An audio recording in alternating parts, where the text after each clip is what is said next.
দারুল উলুম দেওবন্দের সদরে মুফতি ছিলেন মুফতি আজম হযরত মাওলানা মাহমুদ হাসান গঙ্গোহী রহমতুল্লাহ আলাইহি। ওনার কাছে এক হিন্দু পণ্ডিত আসতো, এসে অবান্তর প্রশ্ন করত ইসলামের ব্যাপারে, খামাখা প্রশ্ন করে মুসলমানদের ভিতরে কনফিউশন তৈরি করা, এটা ছিল তার উদ্দেশ্য। ইসলামের ব্যাপারে বিভিন্ন রকমের প্রশ্ন তুলে মুসলমানদের ভিতরে কি তৈরি করা, তার ধর্মের ব্যাপারে সন্দেহ আর সংশয় তৈরি করা, এটা তার উদ্দেশ্য, ইসলাম গ্রহণ করা উদ্দেশ্য না।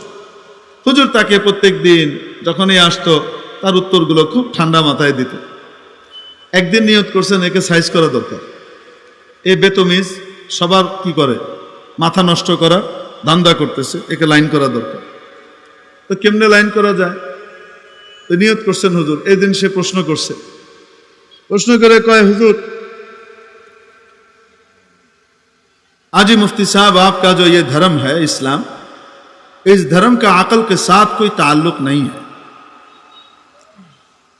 যুক্তির সাথে আপনার এই ইসলাম ধর্মের কোনো সম্পর্ক নেই, এটা অযৌক্তিক ধর্ম।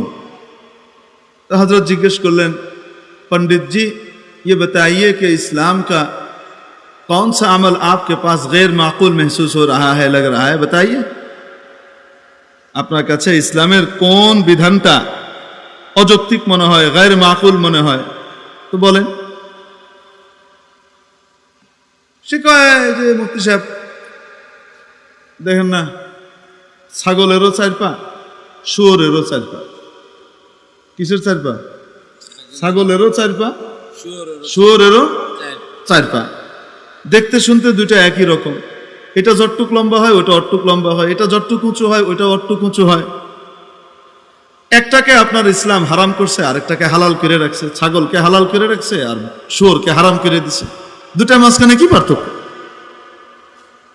তো হুজুর আজকে তো সাইজ করবে নিয়ত করছে, তো জিজ্ঞেস করছেন আরো কোনো প্রশ্ন আছে না? শেষ এই একটাই? না আরো আছে। কি প্রশ্ন? যে জানোয়ারকে আপনারা নিজেরা জবাই করেন, নিজেরা মারেন, সেটা তো আপনাদের ধর্মে হালাল। আর যেটা আপনারা মারেন না, ভগবান মারতা হয়, যেটা এমনি এমনি মারা যায়, ওইটারে কে মারে? ভগবান মারে, ওইটা আপনাদের দৃষ্টিতে হারাম না। একটা গরু যদি এমনি এমনি মারা যায় খাবেন? কোন মুরগি যদি এমনি এমনি মারা যায় খাওয়া যাবে? হালাল না হারাম? মাইতা হারাম, নিষিদ্ধ। অথচ যেটাকে আমরা জবাই করি সেটা হারাম না হালাল? দেখো, যেটাকে আপনারা নিজ হাতে মারেন সেটা তো হালাল, যেটা ভগবান মারে সেটা হারাম। তার মানে কি আপনাদের হাত ভগবানের হাতের চাইতেও বেশি দামি আর পবিত্র? প্রশ্ন দেখছেন? হ্যাঁ, শুনলে কেমন মনে হয়? কথা তো আসলেই ঠিক। তো মুফতি সাহেব জিজ্ঞেস করছেন উনাকে, আজি पंडित जी पानी पीते हो? पानी खाओ। कहाँ? किसका पानी पीते हो? नदी का, तालाब का, या गड्ढे का, या ड्रेन का? किसका पानी पीते हो? নদীর পানি খাও, কুয়ার পানি খাও, পুকুরের পানি খাও, নাকি গর্তের পানি খাও, ডোবার পানি খাও, নাকি ড্রেনের পানি খাও? আজি মুফতি জি ये क्या बात करते हैं, কি বলেন আপনি এগুলো? आप मुहज्जब आदमी हैं, तालीम याफ्ता आदमी हैं, আমরা শিক্ষিত মানুষ, সভ্য মানুষ, আমরা নদীর পানি, কুয়ার পানি এগুলো কেন খাবো? हम तो पंडित जी जिंदगी भर तो आपने हाथ के लगाए हुए नल का पानी पी चुके हो, भगवान ने तुम्हारे यहाँ जो एक नल दे रखा है उसका पानी क्यों नहीं पीते हो?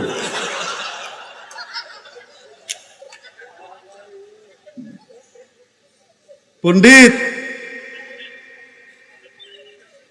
বুঝছেন নি? তর্জমা করুন লাগবে।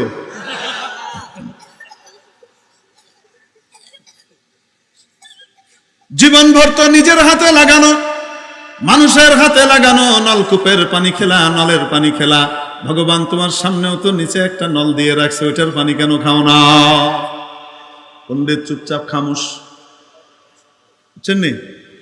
যেটারে তোমরা জবাই করো সেটা হালাল, নিজেরা যেটারে মারো সেটা হালাল, যেটা ভগবান মারে সেটা হারাম। জবাব দিয়ে দিছেনি? আসল জবাব কি? হযরত তাকে চুপ করাইছে, তারপরে বুঝাই দিয়েছেন, আরে বেকুব, যে নিজে নিজে মারা যায় সেও কার আদেশে মরে? যে আমাদের হাতে জবাইয়ের মাধ্যমে মারা যায় সেও কার আদেশে মরে? উভয়কেই আল্লাহ মারেন, কিন্তু একটা বৈধ আর অনুমোদিত পদ্ধতিতে তিনি অনুমোদন দিয়েছেন, আরেকটাকে অনুমোদন দেন নাই। পার্থক্য এই, ঠিক কিনা? তারপর ওই ছাগল আর শুয়োর মনে আছে না? নাই এক কয় কোনো পার্থক্য নাই। কোনো কি নাই? পার্থক্য নাই। ওই যে কুত্তা বিলাই বানাইছিল না, ওখান থেকে এক ইচ্ছা মনে করছে, এই জন্য কইতেছে মুনাসাবাত বুঝলেন না। এখন মুফতি সাহেব কইতেছে তুমি বলতেছো শুয়োর আর ছাগলের ভিতরে কোনো পার্থক্য নাই, আমি তো দেখি অনেক পার্থক্য আছে। পণ্ডিত কয় কি পার্থক্য? তো পণ্ডিত সামনে বরাবর বসা, মুফতি সাহেব এখানে বসা, এখানে আমার হাতের দিকে তাকাবেন নাইলে বুঝবেন না। মুফতি সাহেব বলতেছেন আঙ্গুলের দিকে দেখেন, बकरे की कभी कभी दाढ़ी हुआ करती है और सुअर की नहीं।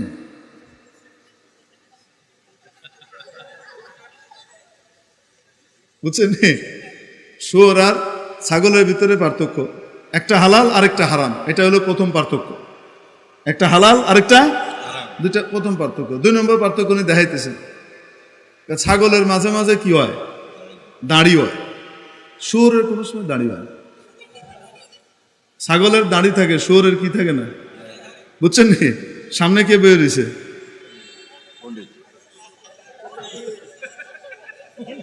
কি বানাই দিছে? কিন্তু কইতে পারবেন আপনি আমার শুয়োর কইলেন কেন? আপনার তো শুয়োর কই নেই। কই আমি কইছি ছাগল আর শুয়োরের পার্থক্য কইছি।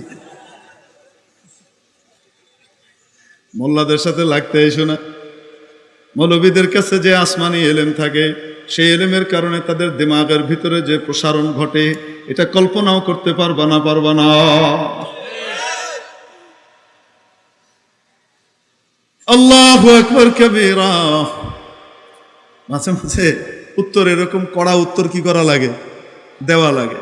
তারপরে হযরত আরো উত্তর দিছেন, সেদিকে আর না যায়।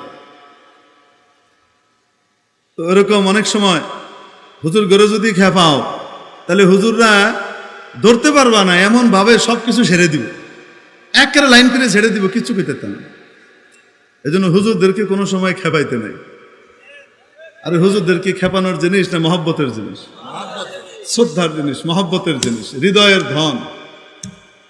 আলেম ওলামা কোরআন ওয়ালারা প্রত্যেক মানুষের কাছে, মুসলমানের কাছে বড় মহব্বতের জায়গা। ঠিক কি ঠিক না? ভালোবাসতে হয়, শত্রুতা করতে হয় না।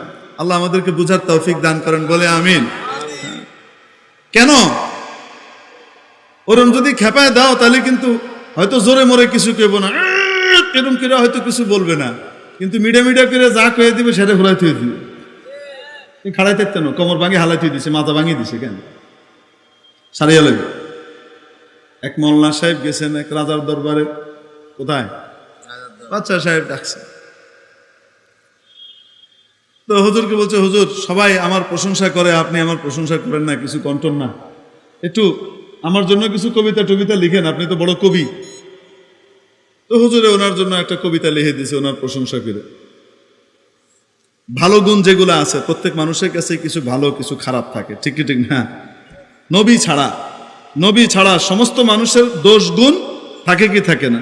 আচ্ছা, কিছু আছে কিছু থাকে না। তো যে ভালো গুণগুলো আছে উনি ওগুলাই উল্লেখ করছেন, মিথ্যা পান দেন নাই, উল্লেখ করে দিয়েছেন। তো সত্য গুণ শুনলে তো ভাল লাগে না, একটু মিছা পাম দিলে বেশি ভাল লাগে। এখন এই বেটা করছে কি, অন্যান্য কবিদেরকে যারা মিছা কথা খুব কইছে এদেরকে খুব কি করছে, পুরস্কার দিছে। আর হুজুরে কোনো পুরস্কার দেয় না, নাম কাওয়াস্তে। হুজুরে কি কইছে, আপনার জন্য আমার মনটা উজাড় করে দিতে মন চাচ্ছে, তবে আমি আজকে সিদ্ধান্ত নিয়েছি, আমি আজকে আমার দাড়িতে এভাবে হাত বুলাবো, হাত বুলানোর পরে যে কটা দাঁড়িয়ে আসবে সে কটা স্বর্ণ মুদ্রা আপনাকে দিব। আর এরকম করে হাত বুলাইছে, দাঁড়িয়ে আইছে। হুজুরে কে, আপনি যদি একবার আমার হাত বুলাইতে দিতেন।